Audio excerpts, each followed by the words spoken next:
I felt like I was that drunk girl at the party. When I walk in and I see my daughter in the corner, balled up in the fetal position with mascara running. What did she tell you? Tonight on 2020, the new girl in town, the high school football hero.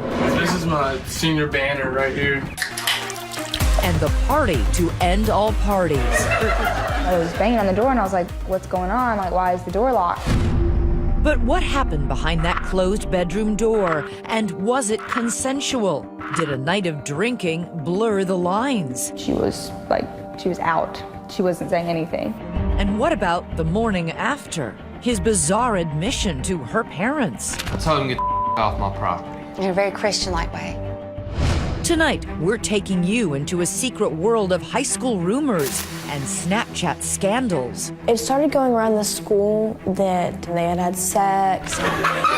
The cell phone video taken that night, but does it tell two entirely different stories? Does that smile change everything? How important is this video to your case? Now, a football-crazed town taking sides. Team Savannah. I don't care what much she drank. Doesn't matter. Nobody has the right to take something that's not theirs. Or Team Cameron. You go from a little small town kid playing football to a national media crisis. The revelations that left a small town split and speechless. In the courtroom, I'll never forget, there was an audible gasp.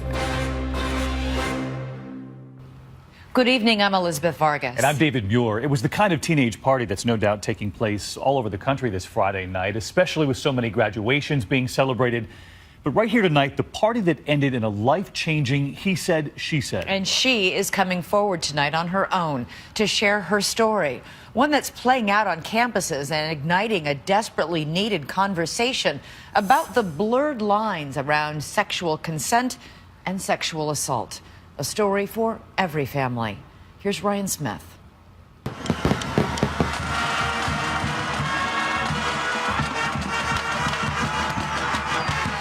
It's Friday night. The lights, the band, and the entire town is out to see the Toros.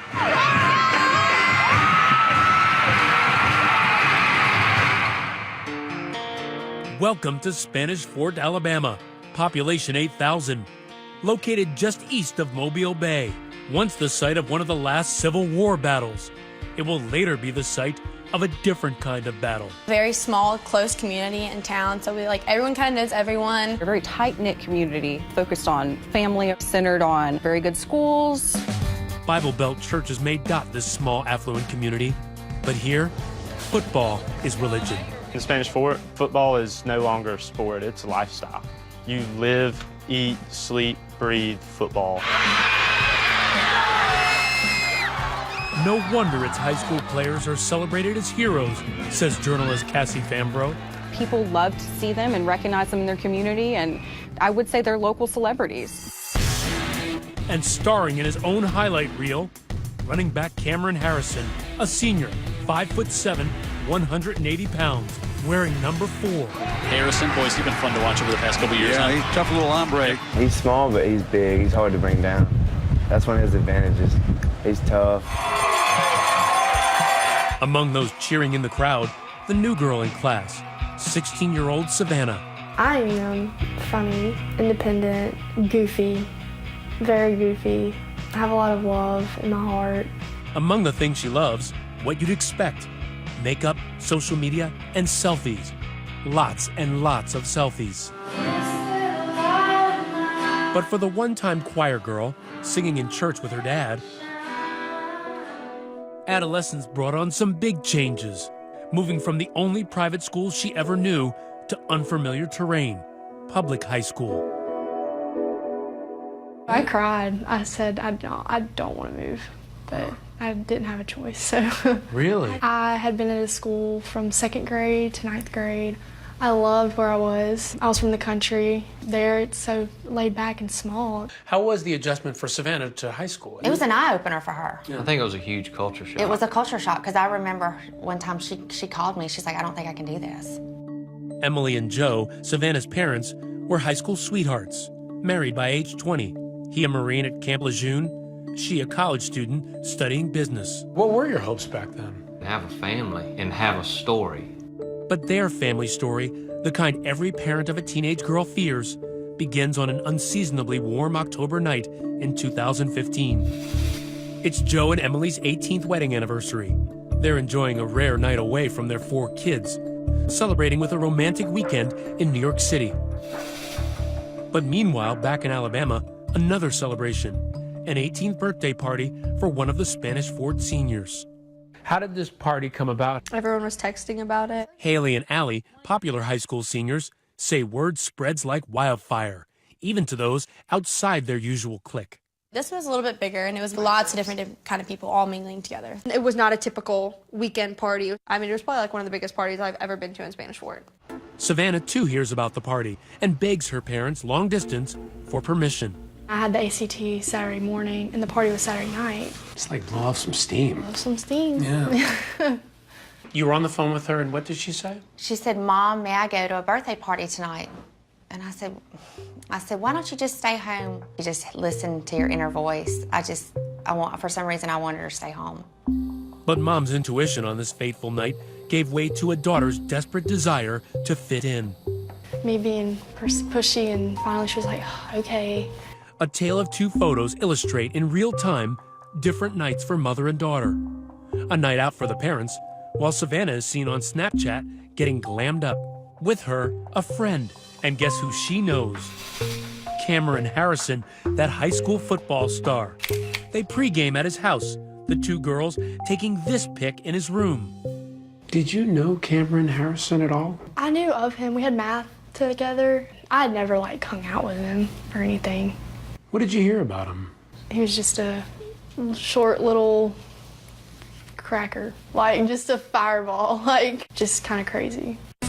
And speaking of fireball, the booze brought by the kids, flowing freely later that night at this ordinary 2-story, 4-bedroom, mustard-colored house overlooking the Timber Creek golf course.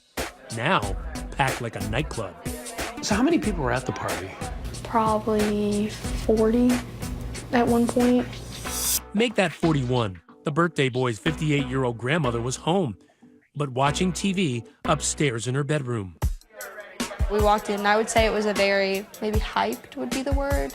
And there was rap music playing, and there was hair slinging and arms flailing, and you were just kind of wow. It was hectic. There were people running around, dancing, beer pong, playing video games on the TV. And the drinks were flowing? Yeah, the drinks were flowing. Hayden, a senior football player, recalls playing beer pong with Savannah and his teammate Cameron. She was just staring him down, giving him that look. And I told him, I was like, all right, she obviously wants it. And so he was like, I know, I can tell. You had some interest in this guy. I saw you roll your eyes. Why? I always said to my friends, I would never with him, he's a nice guy, but no. 40 underage teenagers partying, drinking, saying, turn down for what?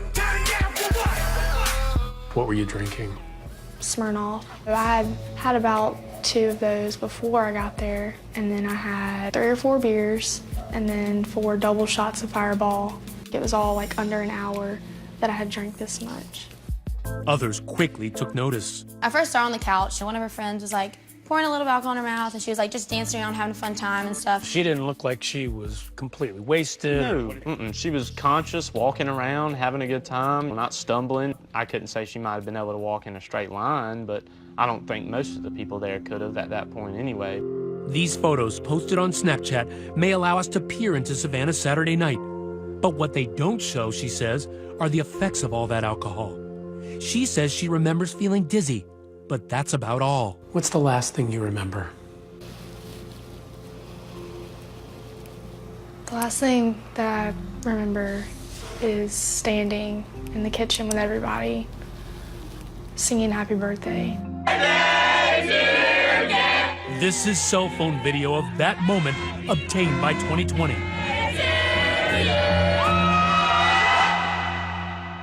It's I wasn't even in my body. It's my head was telling me something's not right. But I just I could feel myself kind of fading out, from having control of myself. But that's the last thing I remember was standing there with everybody. Savannah may not remember, but her friends do. And at one point, Savannah had accidentally knocked over a glass. She looked like something was wrong.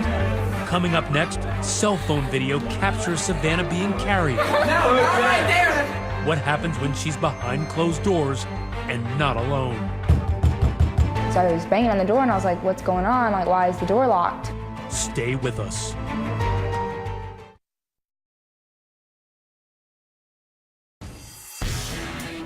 If it's October, it means the Spanish Fort Toros are in familiar territory. Their opponent's end zone, closing in on another Alabama state championship. But 16-year-old Savannah is out of her league.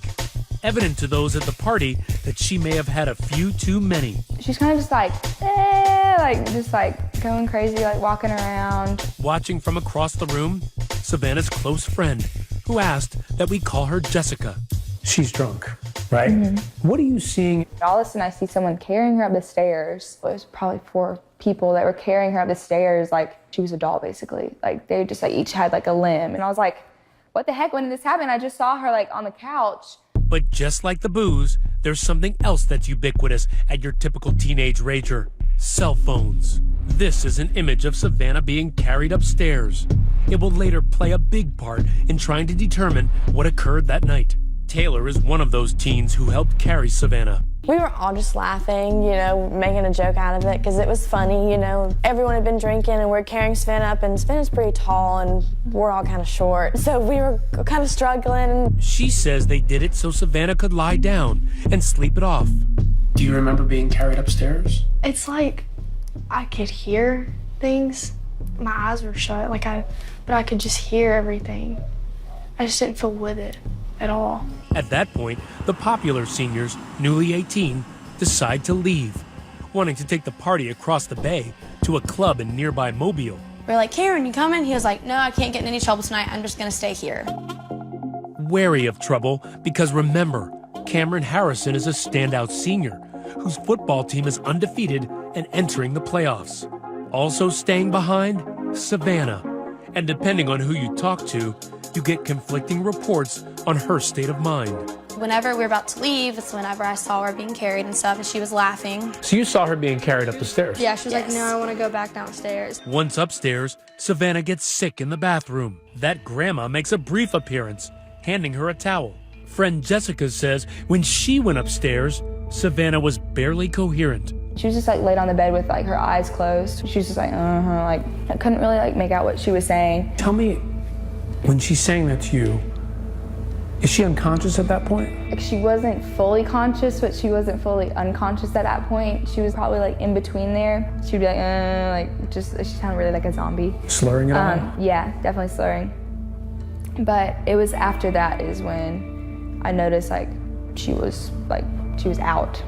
She wasn't saying anything. Jessica says she left Savannah in that upstairs bedroom to nap.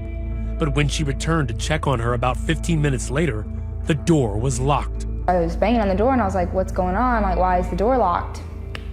And I couldn't hear anything in there. And the light was off, and I remember leaving and the light was on. She doesn't hear anything.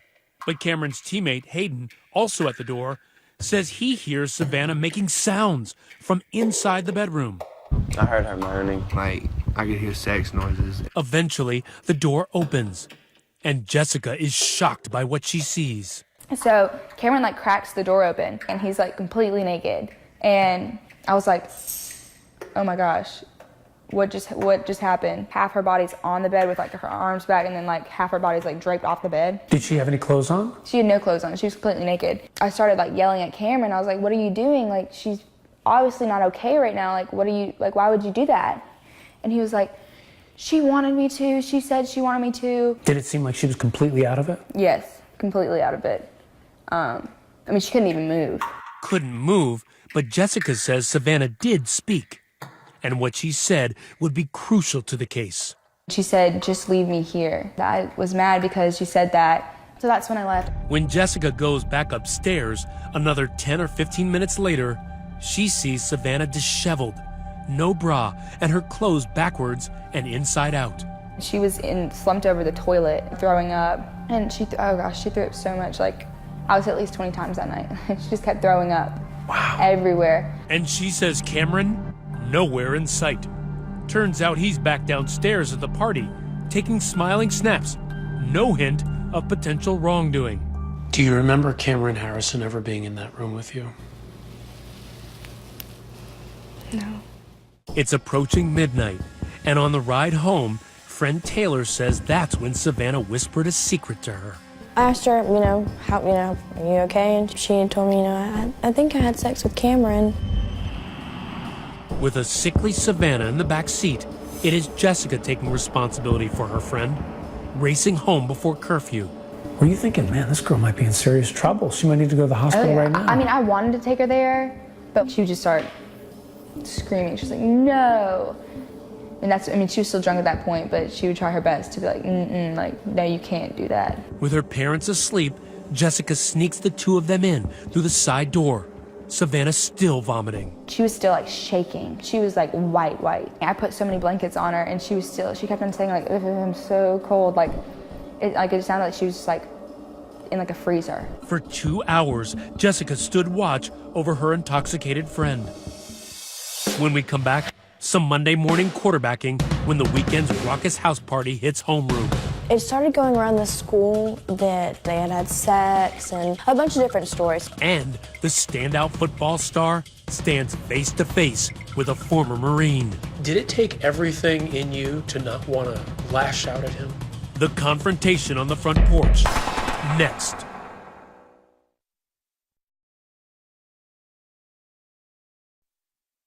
Looking in the mirror never used to bother 16-year-old Savannah. She's young, pretty, confident.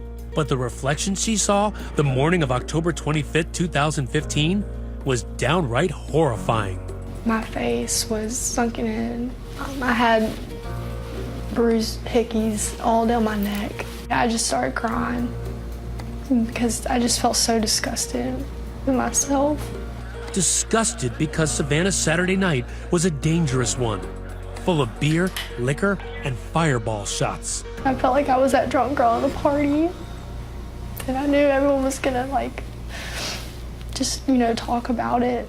But she is about to learn from her friend it wasn't just alcohol. And she said, you and Cameron had sex, but you were really messed up. And I said, I don't remember that. Savannah makes her friend promise not to mention it again. Just pretend like it never happened. So at that point, you were thinking, I want this to go away. Yes. I was still kind of new, and he was who he was. So I knew it'd be pointless to try and say something. At that point, how did you define what he did? I just felt taken advantage of. Did you feel like it was rape? Honestly, at the time, no, I did not. Savannah goes to school Monday morning, hoping her weekend secret is safe. But it's already too late. Rumors are swirling all over Spanish Fort High. It started going around the school that Savannah was raped. So the word's out, people were talking about it. Savannah tries to keep her head down until she bumps into the man of that infamous hour, Cameron Harrison. He kind of dodged me, wouldn't look at me, just kind of kept going his way. So. Did you want to speak to him? Not really, no. I just felt like it was too, honestly, awkward and uncomfortable. During design class, Savannah gets with Taylor and a couple of other friends to discuss what happened between her and Cameron. She kept saying he just took advantage of the situation. We had both been drinking. At that time, how would you have defined rape? Brutal, hold it tied down, gun to your head type, just very violent. That's what I thought it was. The girls tell Savannah she's wrong, and soon they start Googling the definition of rape, right there in class. Unbeknownst to them, their teacher overhears them, and Savannah is sent to the guidance counselor. They're like, we've heard about this party Saturday night, you want to talk about it? And I kind of just broke down, I guess, and said I felt like I'd been, taken advantage of. They summon her mother, Emily, to the school. And I walk in and I see my daughter in the corner, balled up in the fetal position with mascara running. What did she tell you? That she had been raped or sexually assaulted. And I got mad. That was my first reaction, was I was just angry. Emily and her husband Joe say they went through a range of emotions. First, disappointment in their daughter, but then outrage. Somebody can say, well, she shouldn't got so drunk. Yeah, I get that. No, she shouldn't have, okay? I don't care what she was wearing. I don't care what much she drank. I don't care if she was doing drugs. Doesn't matter. Nobody has the right to take something that's not theirs. Period. That's the bottom line, period. To us, it was black and white. But for Savannah, it's a little more gray. She's waffling between damning and defending Cameron, even texting a friend, "I feel so awful, Taylor. Cameron and everyone is going to hate me. I never wanted it to get to this point." It's all getting back to Cameron, whose friends, hearing the vicious rumors, tell him he needs to set the record straight. I was like, you need to go, you need to make sure that you tell people like the truth, like, because if it's not what happened, then that's not what needs to be said. For his next play, Cameron, on the advice of a teacher, decides to go on offense. Somehow he found out that Savannah's parents thought that they had sex and accused him of rape. And so he, being the gentleman that he was, wanted to apologize, wanted to make it right. He may want to make it right, but he's about to make it worse. Believe it or not, Cameron goes to visit Savannah's father, the former Marine, to tell him the sex he had with his daughter was consensual. That's the guy. He's outside. He's walking up to our house right now. Joe, what did you say? My immediate reaction when he pulled up was violence. I am fixing to clear this porch off with his kid. I didn't say a word. I let him speak. He said, "I know y'all are hurting, Savannah's hurting, but I'm hurting too." His body language was bizarre. Because he was so calm, Just so ice cold. Just Joe and I were both shaking. And he made a huge admission to you. He only did our daughter for 5 minutes. 5 minutes. Only 5 minutes. And he said those words to you. Did it take everything in you to not want to lash out at him? I told him to get the off my property. In a very Christian-like way. That very day, Emily and Joe call the authorities, and veteran detective Jason Vanoy is assigned. He wastes no time.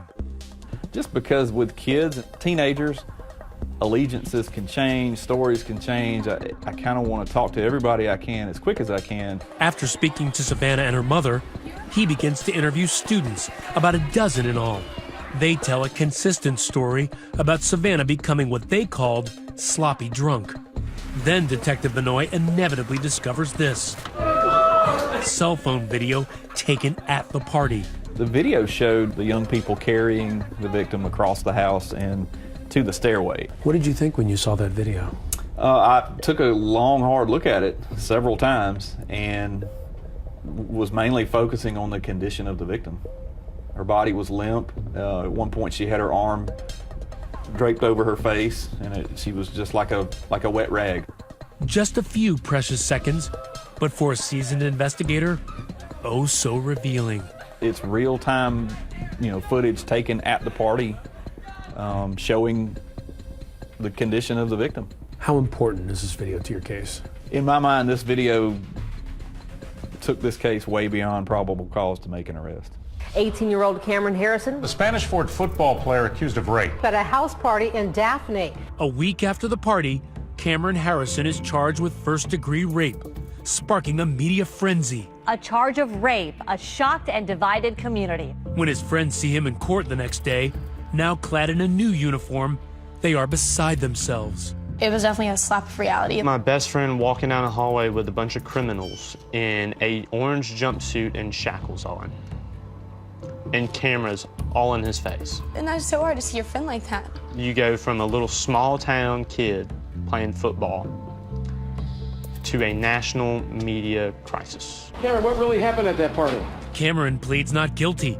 He's released on bond, but placed on house arrest, suspended from the football team, and forced to take his classes online. The next night is the Toros' first playoff game, but they will have to do it without Cameron, the star running back. Well, what was going through the team's mind? Us in the student section and the football team did everything we could to let Cameron know in spirit that he was there with us, that we wanted him there. So we put fours everywhere. Number 4, Cameron's jersey. plastered in the stands and on social media. A public outpouring of support, and not just from boys. Toros Forever read this banner.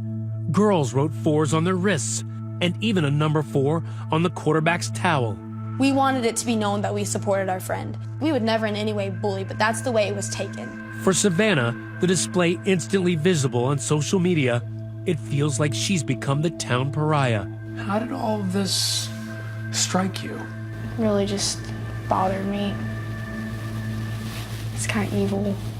When we come back, bullying, from virtual to violent. She goes, well, I can't sleep. I'm scared. Oh my goodness, you know, someone threw a rock at my window.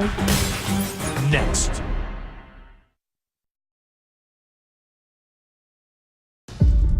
This is not something that I would expect from Cameron Harrison in any way, shape, or form. She didn't do anything wrong, and she is being punished more than he is. The drama between 2 Spanish Fort, Alabama high school students, Savannah and football player Cameron Harrison, divided the town.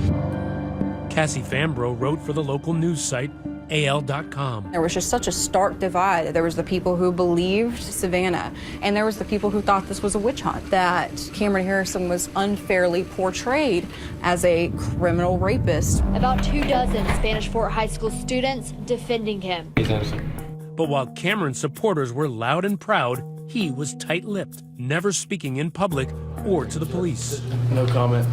But he did speak to this woman, private investigator Alicia McWhorter, hired by Cameron's mom to gather intel. What was his state of mind like? What was he like?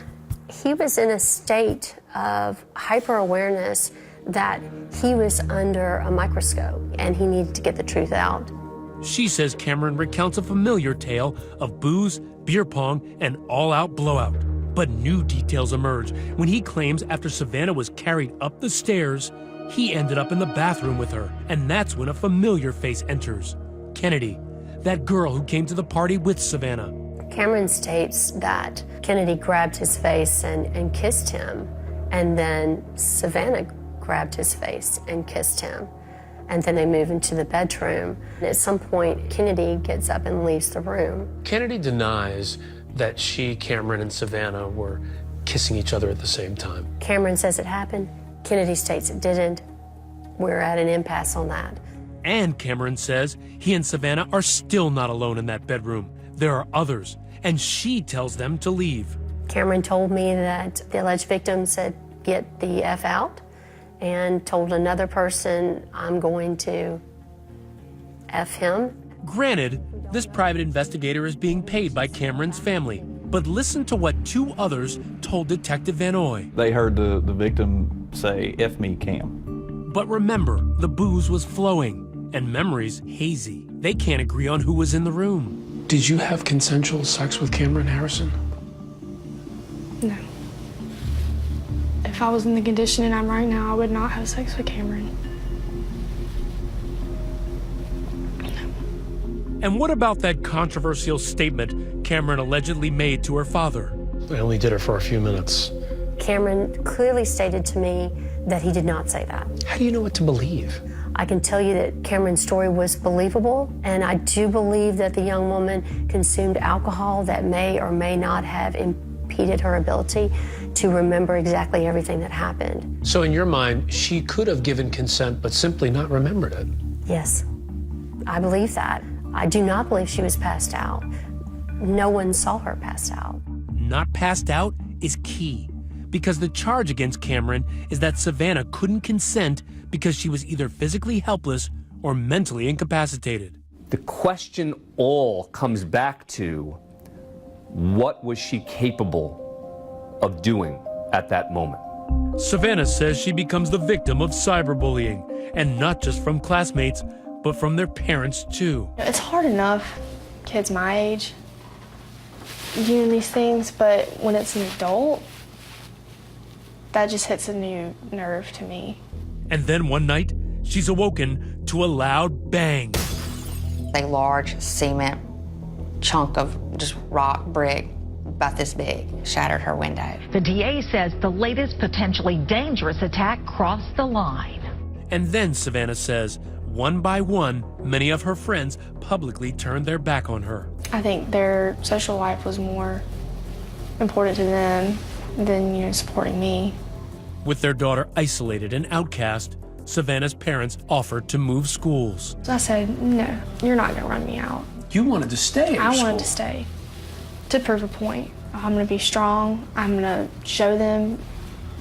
I didn't make it through first period. Why not? Everyone was staring at me like I was the devil, just giving me a look of disgust. Savannah toughs it out for 6 months before the family decides to sell their home and move out of Spanish Fort. I deserve to feel happy again. It's not, that they got to me. It's just that I deserve a fresh start. Now, it's Savannah's turn to strike back, not even waiting for a trial. Armed with her cell phone, she decides to go public, blogging about her reality and how society has it backwards when it comes to sexual assault. We teach don't get raped instead of don't rape. Does anybody else not see a problem with this? Why did you decide to start blogging? I wanted to have a voice. If you see a girl who's clearly been drinking and to the point of passing out, you help her. Next, the case is headed for court. Both sides brace for battle. We don't expect to lose this case. Now, Cameron Harrison also has the right to be publicly exonerated and publicly vindicated for a false allegation. You cannot rape an unconscious girl. It doesn't matter if you're a high school athlete star. You cannot do this. But could Savannah's own words come back to haunt her? There was a blatant text saying, "You did not rape me." They say Snapchats disappear. Not this one. Stay with us.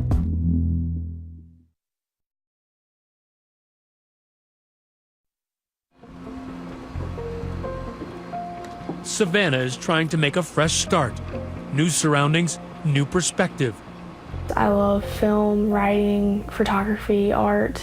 Life in itself makes me happy. But there is a piece of her past that threatens to undo the entire case against her alleged assailant, 18-year-old Cameron Harrison. He shows authorities a bombshell, a Snapchat message Savannah sent him 2 days after the party. And here's what it says. "You didn't rape me. I mean, you took advantage of me, but I forgive you, and I know you were drunk."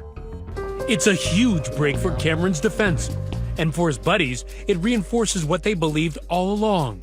There was a blatant text saying from her to Cameron, "You did not rape me." That should have ended it. That's the bottom line. She admitted that he didn't. If she said you did not rape her, we know that you didn't rape her. She said it, and she told him that. This Snapchat she sends, "Hey, I know you didn't rape me." That just goes to show that she didn't know the meaning of rape. Savannah says the message was part of a larger conversation initiated by him, but only this snippet was saved by Cameron. Well, the selling point to Snapchat, the reason that it's popular, is if you don't screenshot it and save it, it's gone. And the breaks keep coming for Cameron. Remember that video of Savannah being carried up the stairs? His defense attorney claims to have found more of it. This additional frame where Savannah appears awake and smiling. The defense seems to say that there's another second in that where she's smiling. What's your impression of that? Unconscious people can make all kind of facial expressions and they can have their eyes open. My position is that she's physically helpless, and that is very much bolstered by the fact that she's having to be carried. Two key pieces of evidence, but both sides saying it proves their case. Her smiling doesn't necessarily mean this was not a rape. But as jurors evaluate the case and have to decide, is it proof beyond a reasonable doubt, every little factor becomes relevant. But that's little comfort to Cameron as he awaits trial. For the past 6 months, these four walls have become Cameron's closest companions. Now, only photos providing a peek at the life he once enjoyed. This is my senior banner. All the senior football players got on this year. It says running back, Cameron Harrison. All my friends made this for me. Cameron showing us this window into a life seemingly put on perma-hold. I'm blessed to have so much support from all my friends and family. Trapped by a dark cloud above him and that device around his ankle monitoring his movements. How far, Cameron, are you allowed to go? I can go to across the street over there. Ironically, the former running back's world is now limited to the length of a football field, 100 yards. His mom, Karen. We just deal with days as they come through, and our love grows stronger every day. And we're going to make it through this. Come on in, baby. How you doing? Good. Suddenly, throngs of kids begin to arrive. Cameron's classmates. It's graduation day. Cameron not being able to walk with us definitely, kind of makes me a little heartbroken. My best friend. They don caps and gowns for a makeshift ceremony. Oh, no, you don't have your tassel? There's one in the kitchen. Oh, good Lord. Go get it. Hey, Garrett. It is a big deal. While the future appears bright for them, Cameron's is still unknown. He's facing the possibility of 10 years to life for rape. And District Attorney Hallie Dixon is showing no signs of mercy, local hero though he may be. Do football players get a free pass? Absolutely not as long as we're prosecuting these cases. They will not get a free pass. So for you, there's no question Cameron Harrison is a rapist. There's no question. I'm not saying that he is this evil human being. I am saying what he did was wrong. When we come back, Cameron Harrison's day in court is coming. We did everything we could to block the camera crews. Savannah braces for a face-to-face showdown. He did wrong. Every choice has a consequence. The stunning conclusion next.